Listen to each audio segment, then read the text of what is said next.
అలా వెంకటేశ్వర స్వామి వారికి రాత్రి దండలు ఒకలా వేస్తే తెల్లవారేటప్పటికి ఒకలా మారిపోయేవి. ఎవరు చేస్తున్నారని ఒక రోజున అనుమానం వచ్చి ఒక మహంత్ గుదిలో నక్కి పడుకున్నాడు చూద్దామని. అర్ధరాత్రి అయ్యేటప్పటికీ అయ్యవారి పాలపీఠం దగ్గర రాయి తొలగి తేజోరూపంలో తరిగొండ వెంగమాంబ గారు వచ్చి హారాలు సరిచేస్తుంటే చూసి మూర్చిపోయాడు. ఇప్పటికీ తేజోరూపులై ఆనందనిలయంలోకి వెళ్ళి ఈశ్వరుణ్ణి సేవిస్తారు. బ్రహ్మగారు, చతుర్ముఖ బ్రహ్మగారు ప్రతిరోజు వెంకటేశ్వర స్వామి వారి పాదాలు కడిగి ఆ పాత్ర అక్కడ ఉంచుతారు. అందుకే రాత్రి నీటి చెంబు ఉంచి తలుపులేస్తారు. ఆ శేషాన్ని సుప్రభాతానికి వెళ్ళిన వాళ్ళకి దర్శనమిస్తారు. అంతటి మహానుభావుడు వెంకటరమణుడు. వెంకటరమణుడంటే వెంకటరమణుడే. ఒకరా ఇద్దరా, ఎంతమందితో అనుబంధం.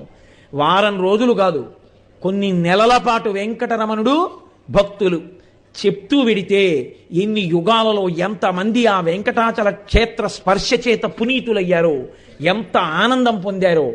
ఇప్పటికీ నేను మీకు ఒక యథార్థం చెప్తున్నాను.